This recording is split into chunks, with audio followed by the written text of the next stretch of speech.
Well, hello out there. This is Sam Kilmer, Managing Director, Cornerstone Advisors, and welcome to another episode of Fintech Hustle. I'm joined by a rock star crew here, and more importantly, we are in Vegas. We are in the hall in Vegas, in the Aria, specifically in the Convention Center West, Level 2. I think we're just upstairs from the wedding chapel and down from Jeffrey Pilcher's great service team, and at the Reg Desk, and so we're here at Financial Brand Forum, which is, as I like to call it, the Coachella of banking. It's been a fantastic day, and I'm joined by some rock stars here. So let's, without further ado, jump right into that. So first off, my co-host Ron Shevlin, our Chief Research Officer, who was here at Financial Brand leading a masterclass on AI with some other industry heavies. Ron will probably tell you a little bit more about some of the takeaways from that. And then we also have, joining Ron and I, we have Laura Costello from Meridianlink, and also Carlos Carvajal from Q2. So we have a couple of big, as Ron Shevlin, the other Ron was Ron Burgundy, like to say, these guys are kind of a big deal. You may have heard of Q2 and Meridianlink. This is a conference about marketing. Although I would say upwards of half the attendees now are, chief lending officers, CEOs, and other folks. But it's an event that has its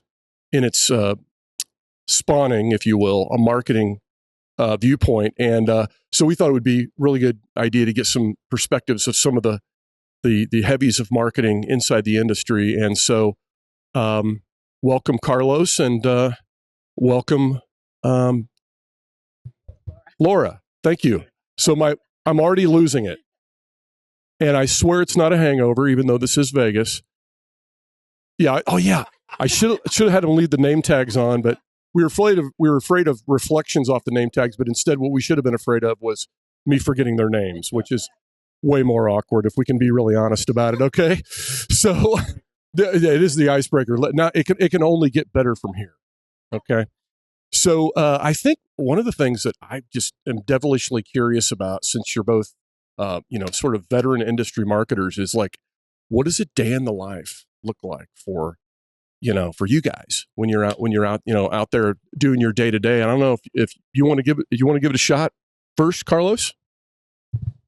Thank you, Sam. So day in the life, it's a little bit crazy right now. I mean, the key thing that we're always looking at is what can we do to better serve our customers in everything that we're doing. So, for example, day in life right now, I'll just give a real example. We have our own major event coming up. We have major initiatives that we're rolling out as well. So how does that connect back to, how does that add value to our customers? Is the content right? So it's just working with each team. But honestly, I don't know if it's true to just marketing, but it applies that to everything. And this may sound cheesy, but I'll say it anyway. My main thing is like, what can I do to enable the team to be successful? Like, am I genuinely helping them? Am I removing obstacles? Am I getting them the things that they need? Those kind of things. And then within that to tie that back to marketing, that could tie back to systems. It could tie back to marketing automation. We're starting looking at AI, targeting. Are we actually going after the right customers or not? Where are we wasting time? That's one of the things. And I don't know if you're running into this, but it feels like everybody is just so busy, right? So that's a big part of it too. Day in life is, what can we take off our plate? Like, what's not making an impact? What are things that we can do more efficiently and all that kind of stuff as well. So just helping the team any way I can. Great. Laura, what about day in your life? Yeah, so I lead the product marketing team at Meridianlink, and we recently shifted. Well, we actually just recently finished Meridianlink Live, which is our big conference. That just completed a couple weeks ago in Nashville. That took up a good quarter of our time. My team created all of the sessions. I think there were 70 concurrent sessions or something like that. They did all the work. So in that instance, making sure I'm giving them the tools that they need to create strong content, what are the blockers that they're having, and everything that you're just saying about efficiency. But then we also are shifting, now that that's over, my focus is on growing our business. We've got a really strong customer base, and how can we make that even bigger? And how can we make inroads in the community banking space? So my team is taking that on. We've been working with you on that. And really, what does that look like? What new content do we need? What's the buyer journey we're creating? And really mapping that out from scratch, because we haven't had that at this point. Yeah, Carlos. Yeah, that's interesting. Just real fast.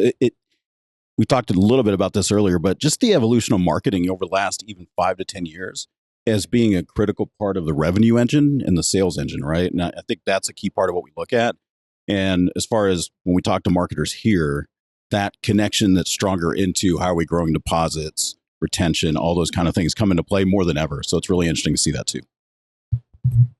Well, and I heard a real consistent thread between one of you both mentioned content, and I'm thinking back, when I first came to Financial Brand Forum. I know, Ron, you've been coming to this event for longer than I have and speaking at it longer than I've been coming here, and it seems like, definitely content has been totally on the rise in terms of an effective vehicle to reach people when they're just not, sauntering into branches or whatever, but just showing people that you care and add value. And so that's kind of one thing. I think the other thing in terms of, getting people ready for content and removing obstacles, also making sure that if you have any podcast hosts, for example, that they remember the names of their guests.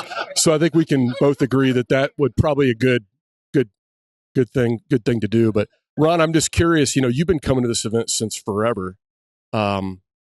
What's changed, like, when you think about it? Because is this your first financial brand, Carlos, or have you been long time ago? And this is your fifth one, Laura, fifth or sixth. So Ron, when was your first financial brand? What would you say has changed?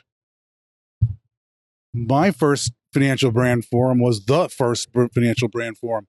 I've known Jeffrey Pilcher, CEO of Financial Brand, since 2007, early 2007. And in fact, when I started blogging in 2006, he was one of the first readers.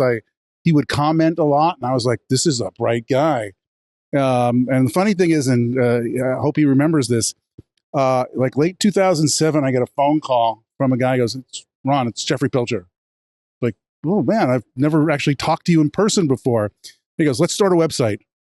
I'm like, dude, I got 3 kids I got to put through college. I'm not quitting this. And he started Financial Brand, and it became this. So I think it was around 2014 when the first one was there. And what has really shifted is this has gone from a marketing conference to an industry conference. Jeffrey rightfully saw that there was a huge gap in the industry. There were bank marketing conferences and credit union marketing conferences, and they tended to be very kind of tactically oriented, not technology oriented. And he filled a big gap by bringing both banks and credit unions together, focusing on marketing and marketing technology. And it has really evolved to becoming an industry. This is as much fintech and strategy, and it's not just marketing. Back in the day, it was a lot of mid-level marketing people in banks and credit unions, and you got a lot of CMOs, and now CLOs, Chief Experience Officers. It's become an industry event. I want to ask these guys a question, Sam, if you can. Because Carlos, you kind of alluded to something quickly there that I've had on top of my head for a good month and a half now, and it's marketing's role in the organization. I had a conversation with an old professor of mine a couple of weeks ago, who's a professor at Harvard now, and he kind of laid out for me how marketing is in decline in a lot of industries and not having the strategic impact that it used to have, like in the big consumer product goods firms. And I want to ask you guys, do you see that in your own organizations? But just as importantly, do you see this at all in your client organizations? Laura, you want to start Sure. off on that?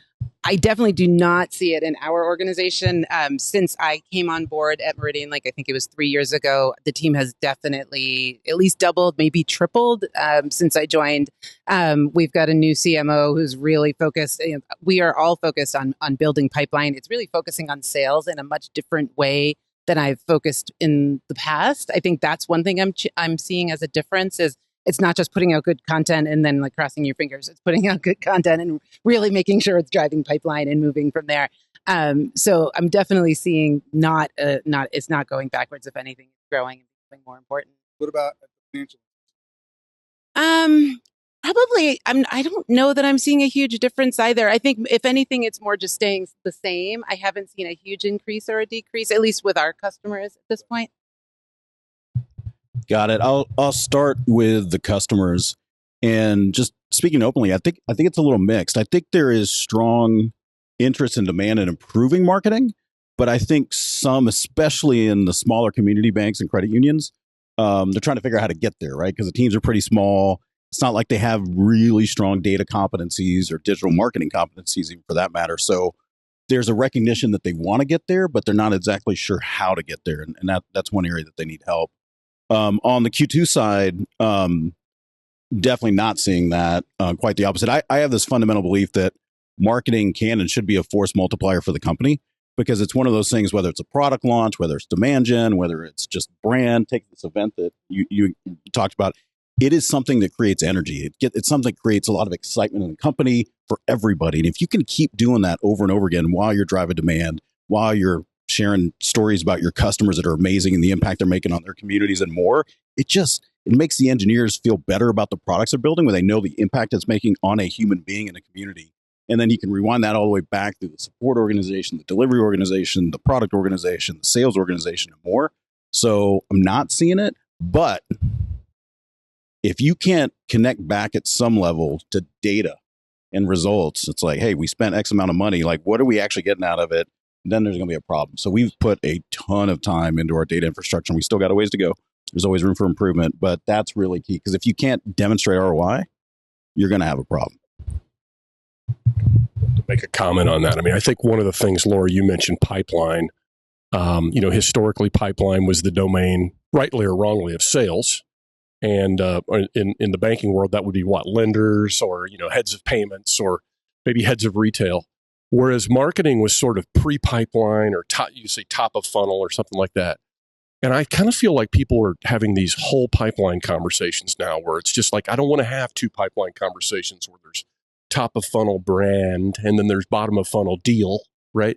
But that there's like some kind of connectivity through to that. And so I think what's really interesting to me is at the same time, Ron, your point about marketing being in decline. I think if there's anything that I've seen be in some kind of decline, it would be uppercase M marketing, which would be a department, versus lowercase m marketing, which would be the activity. I'm reminded of a financial brand forum I came to 4 or 5 years ago.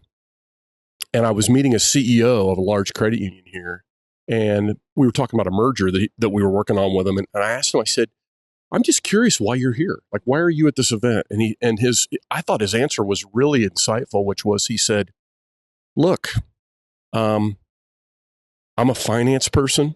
I came up as a CFO. I know a lot about financials. I know about deals. I know about loans. I don't know anything about marketing. I don't know anything about this stuff. And I think that this stuff is going to define a big part of our future success, unlike our past success. I thought it was a really insightful thing, because it seems like there's more and more executives across the C-suite that are interested in marketing lowercase m, while there might be diminished control or diminished team resources, whatever, in some of the bank departments. But, anyway, no matter who's doing it, I guess one question I had for you all is, as you've been roaming the halls here of Financial Brand in the exhibit hall, you had lots of people visiting your coffee machine. You guys were making hats. We got, listen, we got mad respect. Okay. I love coffee and I love hats. So you guys had me at hello. Okay. So you've been talking to a lot of people, and you've also been maybe somewhere in the middle there in a couple of sessions.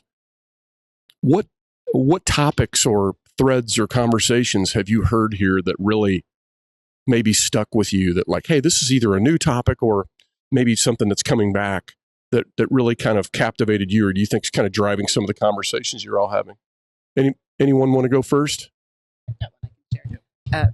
It's almost exactly what you were just talking about. I was talking to a credit union last night, and it was a CMO, and she was talking about how she really wants to be able to track from the click to approved to funded for her loan. And she's like, trying to figure out how to do it, and thinking of it in a way that I don't think I had those conversations with my marketing contacts before. They were concerned about like how many clicks are going to get and then moving forward. But it was all the way down to the ROI and the success. So that was very different for me. And I walked in today expecting, or yesterday, that there would be all about AI. Everyone's going to be talking about AI. And it's definitely a piece. It's definitely important. But what I'm hearing a lot is, I've got abandoned applications. How do I find those people and follow up with them and make sure? And so I'm like, oh, I can talk. These are things that we've been talking about for years. I can talk to this. This is great. But I was surprised that we're still talking about how do we solve for these challenges that we've been talking about for a while. And we're not digging into AI yet when you can't track. Excellent. Yeah, just a conversation this morning, and it ties into your presentation earlier, Sam, your breakout session with Jim, more around the embedded fintech. What's interesting and what we're seeing more and more is, 2 or 3 years ago, they were rolling out like conversational chat, those kind of things. And now it's like, yeah, I'm looking into a digital refer a friend program because they're trying to figure out deposit growth strategies. And that's what I think is interesting is everyone's talking deposits and these kind of things, but they're also trying to figure out, well, what can I do using data? What can I do using the fintech ecosystem, which goes on forever? So I thought that was really interesting because even in the conversation, we started around like one use case around refer a friend through digital channels. Then it shifted just part of the conversation. Oh, I heard another credit union is actually, can't remember the name of the vendor, but actually figuring out how to get up to 25% of their pay early so that they can avoid people having to do payday loans, right? People being taken advantage of. And it's just pretty fascinating the number of use cases that are being applied right now that are actually being rolled out versus talked about. Yeah, and Ron, I know you had a AI masterclass. I know Chris Nichols, you had several people in there presenting with you. But I mean, other than AI, what are some of the other things you're hearing here at the event? Nothing. It's all about AI. AI 24/7.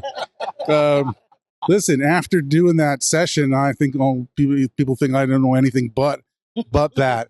But I actually think there's also this interest in kind of what's coming down the pike. So look, if you're going to be a successful anything C-level or executive, it's kind of about spinning the plates. Yeah, you got to fix today's problems, but you really got to be looking at what's coming down the pike. And it isn't all about AI. We're looking at things, I guess, well, maybe virtual reality is kind of, but it's kind of as these large language models and the chat bots become more utilized. You know what? It's kind of like the next iteration of what search engine was, what Google was. And you've got to, as a marketer, start looking at, well, how are these large language models influencing people's choices of products? How is it making recommendations? And recognizing that everything you put up online right now as a brand asset or brand communication is factoring into how these large language models are looking at. I think a lot of people are starting to think about, what does this mean to our organization? What does it mean from a marketing capability and competency perspective? So, it's not about AI, but it's about where the technology is changing. And love to see what you guys think in terms of what's coming down the pike from a tech perspective that's going to influence marketing, both from your own organizations. But look, your clients are looking at you to advise them on what's happening from a marketing perspective. You want to take this one first? Sure. Yeah, I mean, it's nothing new. Hold the logo out. Oh, I'm sorry. Sam gets really It's a vanity thing. And I'm in marketing. It's like brand. Hey, you forgot her name. Give me a break. There you go. All right. What was the question again? I'm playing. As far as some of the newer technologies and things in marketing, and I need to sit still with this thing. Sorry. It's the same old things that keep coming up, but really the use case around them. So like data targeting, though that is front and center as far as whether we're doing it for our customers or whether our customers want to do it for their customers. How do you effectively get the right products and services or even the right content in front of the right people at the right time? So looking at technologies that help with that, I think is really key. And then on the AI side, there's a lot of focus there. I think, Sam mentioned some of this earlier, which is less about AI to start, more about the use cases. Like, what are the actual use cases? What are the productivity gains you're trying to do, automation, et cetera?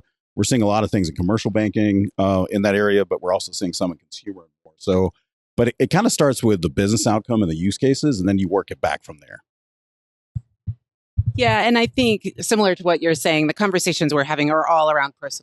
communication and data-driven marketing, data-driven communications, relevant messaging, relevant product to the people. And I know we've been talking about that for a while, but it's still a top of mind, and people are still looking for those solutions.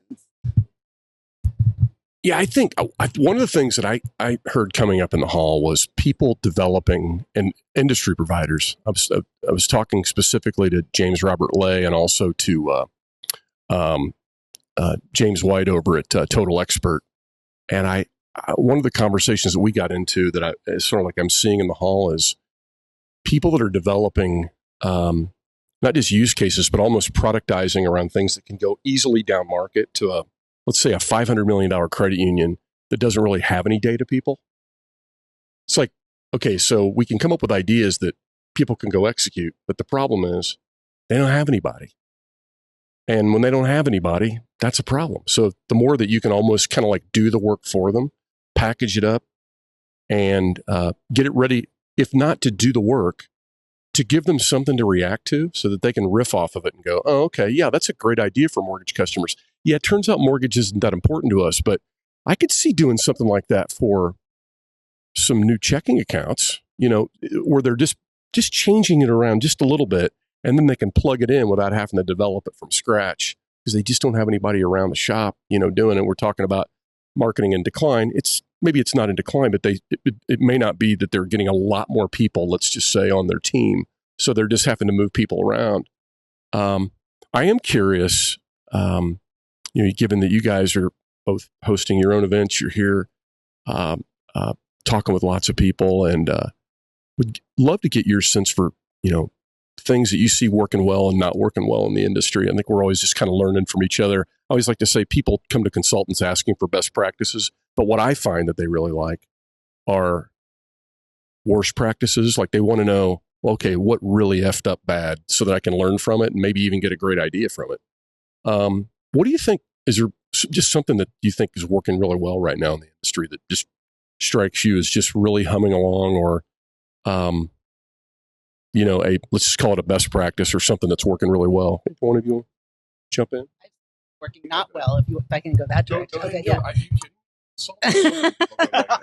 It's her work with consultants that aren't working well. So careful what you ask for, little girl.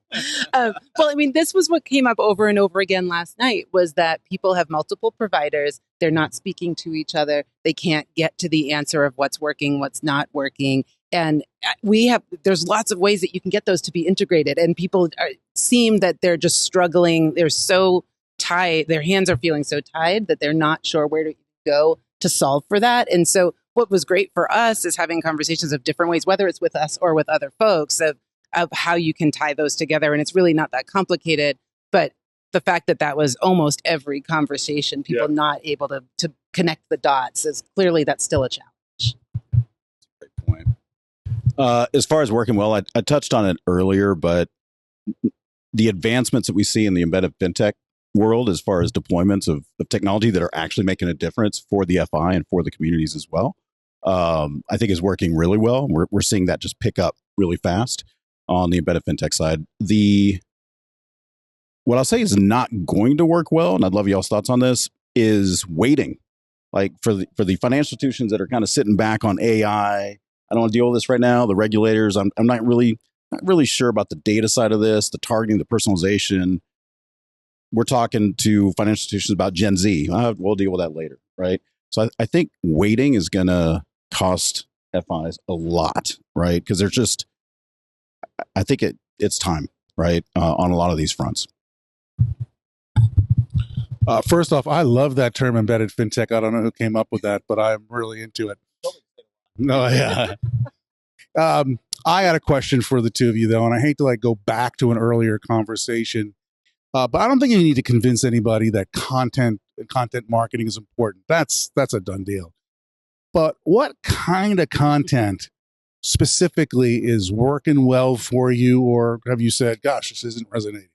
Yeah, our number one content driver that's working is still webinars. Even though we question that, they're long form, we keep thinking that they're going to stop being successful because people want short, fast answers. They're super popular. Our customers get annoyed if we stop having them. It's really, really Really important. And then the other is things like this podcast, videos, anything that is really just kind of moving short form, as well as any kind of reports, white paper research. People are dying for research and answers. Before you pass it on, Yeah. any particular topics that you find are really resonating?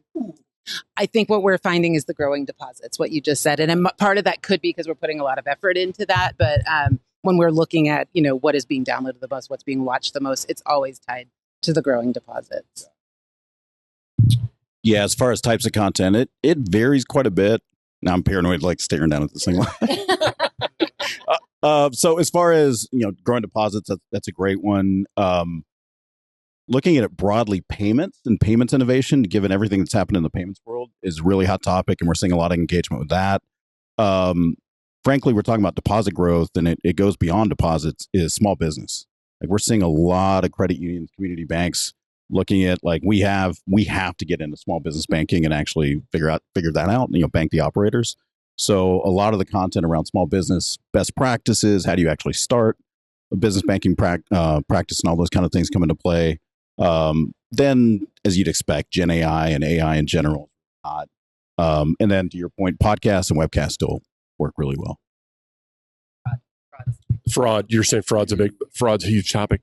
On the generating deposits, obviously that has been a huge topic here and recently. To Ron's point, it's kind of like content. It's the ship has sailed. It's the how-to. And Tristan Green, one of our colleagues, wrote up a Gonzo Banker article 3-4 months ago, and when he dug into banks and credit unions that had grown their deposits consecutive 4 quarters. And he just kind of dug into what are some things that are in common amongst them. And I shared this in a session earlier that Jim Burson you alluded to, Carlos. And the 3 things were they have an aggressive digital account opening type of situation. They have some type of engagement-related rewards checking account, meaning Ron, you've written a lot about product, and it's a lot about product. And so they have some type of product, typically on the consumer side, that is driving activity, and then as opposed to just holding in a high rate account. And then the third thing I thought was kind of interesting, you just raised the point, Carlos, which is a focus on commercial or business banking. So those were the 3 traits. I mean, it's like, do you have one of those 3 things going on, or more than one of those 2 or 3 things going on? Of course, a lot of people have digital account openings stood up, and it's still 5-10 minute long process versus a 3 or 4 minute process. So we can go through examples and point people to, okay, this is how they do it. It just seems like many times, to your point, both that you've raised about fraud, the fraud and risk folks have is just sort of getting comfortable with knocking down the barriers. Because as our colleague John Meyer likes to say, it's like, listen, if you ask somebody when they're opening up an account if they're a terrorist, they're going to answer no, whether they are or not, right? So it's not really information that's that helpful. So why are you continuing to ask it? And it's the kinds of things that Capital One doesn't ask, and that many of our community bank clients do ask. But I guess hey, one other thing I would ask is there anything else you're hearing around the halls today that you thought we should talk about? Well, before I let you guys go back to your busy marketing lives. Can I say one thing just related to what you just mentioned real fast? Your question about is marketing in decline, and the 3 things that you just mentioned to grow deposits. Digital acquisition, right? Account opening. You know what you need for that? Marketing to help actually drive some of that awareness, things to bring it in. And then the engagement piece, marketing's front and center. And then the third part, at least on the small business side. So it's just interesting how these things tie together. As far as new things or other things, I would say fraud is a big one. We're actually hearing that one a lot. But outside of that, I'm just curious what y'all think about the announcement. You wrote an article on it around the Chase Media Solutions, because I think that's going to light a fire under people as well, as far as if you want to look at marketing's impact and what it can be. It may not impact you right now, 6 months, 12 months, but 2-3 years from now, that's some of the things that we're looking at closer as well. We're starting to hear more is like, how do we use marketing and data more effectively around these targeted offers and things like that? Laura, anything else you're hearing in the hallways or at the coffee maker, rather, the barista? What's the barista talking about with these folks? She does not have oat milk at the coffee machine, which I was very unhappy about outside of that. No, it was all about, it is actually about AI. Our lunch conversation today was with a credit union that is super frustrated because they can't use AI the way that they want to, and they know it could help them. And how are we going to, and my colleague and I were trying to help give them tips of things you could bring to leadership and ways that you can show that it's not so dangerous if you're using it in these few ways. And I think really supporting our banks and credit union friends in helping get approval to move some of these forward, and even in just small steps. Ron, anything else before we? I want to just address both Carlos's and Laura. Was it Laura, right? I'm just kidding. No, I was just getting on your case, buddy. I remember that. First of all, to the Chase point, I think that was a brilliant move. I think and a misunderstood move. They are not selling data. They are simply acting on it. And in an environment where you've got to be absolutely batshit crazy, I can say that on there, right? Batshit crazy to think that interchange rates are going to ever increase again in the future. And overdraft, you got to be thinking about non-interest income. It's a cultural change to be thinking about your online or digital banking platform as a advertising platform, and they put the stake in the ground, and there's going to be a lot of community financial institutions going to have to step up to it, not just culturally as a thing, but figuring out, oh shit, we got to get our data in order.